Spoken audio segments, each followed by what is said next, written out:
Good morning, students of class 12. Today we are going to continue our lesson from the topic Middle East, as we have already completed few topics from this lesson. Let us do a quick recap. Okay, now Middle East, the first we have understand that there was a post-war conflict which arose in Palestine just after the First World War till the formation of the State of Israel. Within that period of time, there had risen the difference between the Arabs and the Jews, and which led to the Hussein McMahon letter, in which certain decisions were taken where Britishers had supported the Arabs for a new land. But unfortunately, after the Arab Israel wars, when had started, before the beginning of it, the Arabs did not get that huge support. Then also the Jews who were living in the Palestine region, who were being thrown out with support of the Britishers from that region, started to rise against a Zionist movement, which actually risen up for the formation of the State of Israel. So Arab-Israel wars from 1948 to Camp David Accord. From this period of time, there have been huge ups and downs, and various wars phases have been arisen up during that period of time, which led to the formation of a state of Israel. So the causes of the Israel-Arab conflict has been discussed in details. So what was it? The insistence to deny in the formation of the Palestine land, the Israeli people who wanted to get their homeland in Palestine, and Arab insistence to deny it lay at the root of the main conflict of the war. The Arabs were by nature very clannish. They wanted pure Arabian nation and cannot tolerate any outsider there. Hence there was a clash of religion there and culture than Islam. They had congenial hatred for the Jews. They became emotional over the question of the Jewish immigration to Palestine. They believed that the sanctity of Islam, that means the purity of Islam, would be damaged if the Jewish infiltration or living of there is there with them. Hence, they started to throw out the Jews anyhow from the land of Palestine. The British government played a double role by assuring the Arabs the independent Arabia. By assuring the Arabs the independent Arabia. Here, which has started, the root cause had started from the Hussein McMahon transaction letter. The secret transaction, the secret convention was done, which they had promised the Arab the independent Arabia and a Jews' homeland in Palestine. Here they were also playing double game. Here they were promising Jews also a homeland in Palestine, and here they were promising Arab with a pure land of Arabian nation. So they did not want to lose the support of anyhow the Jewish population also and the Arab population. There is a reason. First of all, Arab population, they did not want to lose the support because they wanted to get the hold on the oil fields in the Arabian land, in the Middle East land.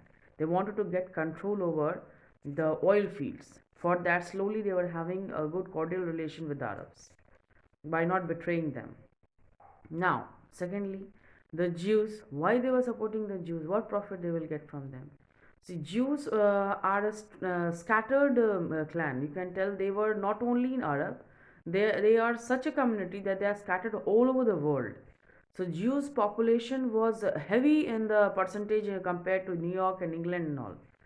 So as they were also residing in England and various places of the British domination, where they wanted huge public support from the Jews also during the election procedures. Since they do not want to make the Jews also annoyed from them. That is why they were actually promising the Palestine also some part of homeland from there to the Jewish people. Now, they were here, the Britishers are playing a double game. By this point of time, this dishonest Cunning and crooked diplomacy led to a clash between the Arabs and the Jews. Now, Britain expected that the Arabs and the Jews would peacefully live together under British hegemony if Britishers are given the control command there. But this did not materialize what they wanted, what they expected. Britain expected to get hold of the oil deposits of the Middle East by creating a base in the Palestine. This was their main agenda. When she found that two people were daggers, two people means the Arabs and the Jews were daggers, she quick chance she took over. Britain proposed a partition, which greatly angered the Arab nationalists. Here they promised of partition, announced a partition. Occasional riots broke out over this in Palestine. Thus, force became the arbiter of dispute. Now, here the force has arrived and war phase was ready. So, now the Jews were clever in diplomacy and politics. They were very slow walker people and very diplomatic people they were. They used to speak very less, but their diplomacy and politics was very high. While the Arabs were violent and emotional, thus they lost sympathy of the Western powers by forming the Arab League.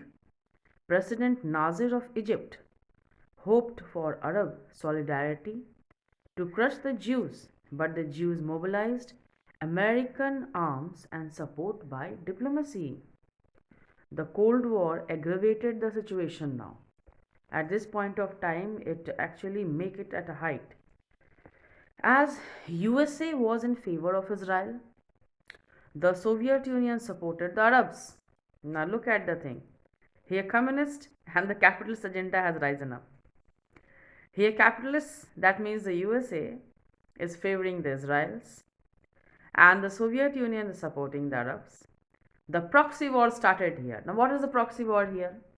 Instead of the main people, that means the main person who is there on the line field of the war, instead of them, they are sending their troops from their other proxy countries.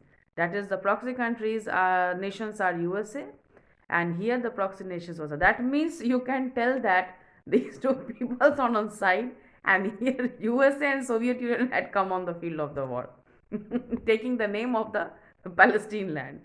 So how the war phase is changing and how Cold War is changing into a, you can tell, a diplomatic war field on the main front line. But actually, very sophisticatedly, they are using the term Cold War. That means no war on the line field. But here, as taking the chance of Israel as a proxy war, they are supporting on the lines and then coming down. But they are using the term that here Arabs are fighting and here the Jews are fighting. They are using official terms, the Arabs and the Jews. But actually, they the support arms, men, money, weapon, whatever is getting support from USA to the people of Israel, and the Soviet Union is supporting to the people of the Arabs. Okay, so as Soviet Union was already very much betrayed from Britain, so it was helping Arab to get somehow their prestige, their honor, and taking the chance of it. Soviet Union is somehow taking out their revenge. So the main events of Arab-Israel war was the spread over a period of time, with 1948 to 73, a long period of time, during the post-Second World War period. Now, no other question was so tough, chronic and violent than the Arab-Israel question, because it not only took the Arab nation and the Jews together in war, but it also involved the supreme powers in the war, who had actually went into the phase of Cold War. So now,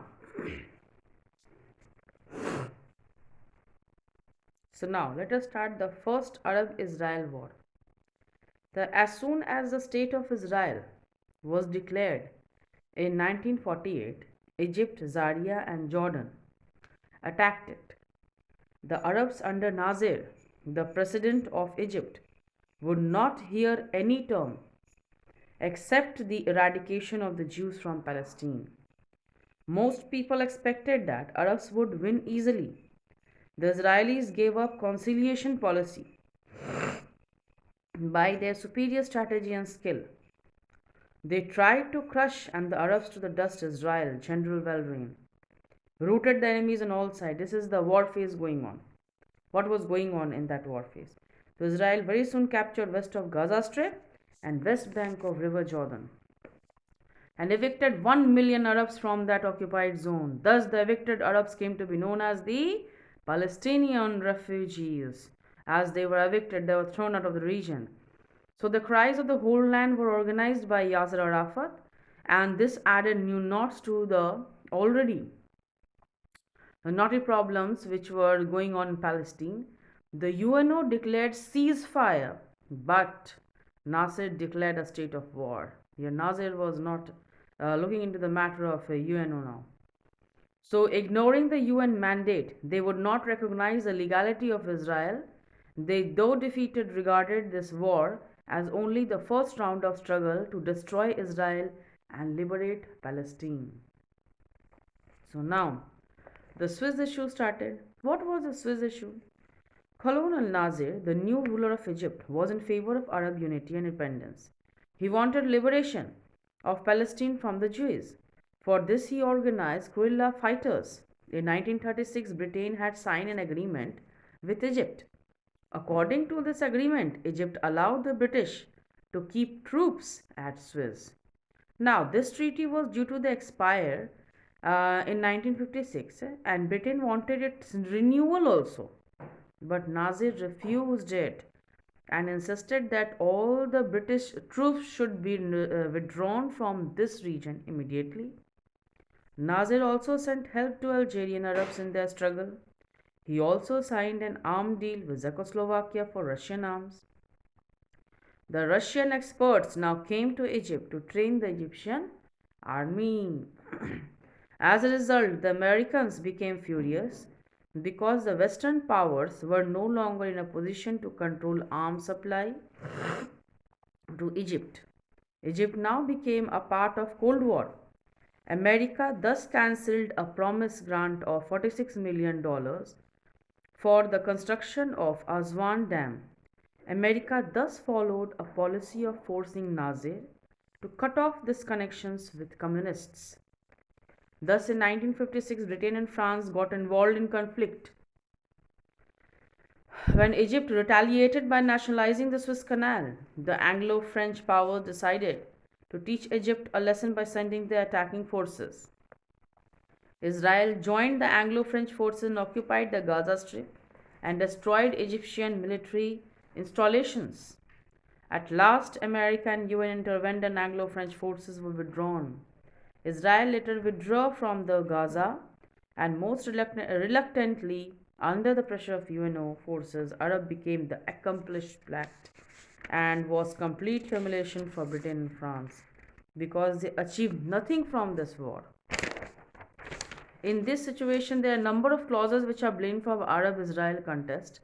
1 million Arabs became homeless as a result of Arab-Israel conflict. The Jordan War dispute between the Arab state and Israel also created tension in the West. The border dispute between Israel and Arabs were also cause of dispute. As the Western countries supported Israel, the Arab opposed it, and mentally the Arabs never accepted the Israel region. The Western country which supported Israel, the Arabs opposed it, and mentally the Arabs never accepted Israel as their own and regarded Jews as alien. The immediate cause of the war was the border dispute and the clan dispute also. Thus, we are having now next topics, that is 6 days war. Then the results of this war you will study. The 6 days war, you should know what it is with results of the war, Yom Kippur, Camp David Accord. Then you are having the Israel PLO Accord, peace accord. Okay, and then we will end this lesson. Now student, though we are having these topics in hand, only 2-3 topics, we are going to end this lesson, but simultaneously I am giving you the insight questions according to your second semester pattern, which you should follow it very carefully. There are many students who are not attending the live classes at all. I am using the term at all. Many students, some are there who are very obedient regular in my live classes, but some are there, few maximum, who are not attending. So please watch my video, and please understand the Middle East is going to end, and then after Middle East we'll soon start our previous lesson of the Middle East, that is the protest movement revision work. Okay, protest movement revision work you're already done. but we'll do the second semester part. Backlog, I am just starting from Middle East, then protest movement. All revision works I will do, and I will provide you very short questions, 1 marks, 3 marks questions, 4 marks questions. So in this way your preparation will be very nice according to second semester. Okay, so be sure and be ready for your second semester. Keep on reading, follow my study materials. If you want to take printouts also from my PDF, you just download it and take out a printout of it and start reading at home. Okay, the notes which I am giving you, the question answer which is from inside the lesson, which is very very important for your second semester. So do please follow it and read it. And if any problem arises while reading it, you do not understand any answer, do please ask me, give a phone call or give a WhatsApp message to me. And don't sit silently at home. If any doubts, any clearance is required, don't wait for the live class, just give me a call and ask me. Okay, thank you students, and do follow the study material which I have given today. Please do follow it, and do enter into the live class also. Okay, thank you students. Goodbye.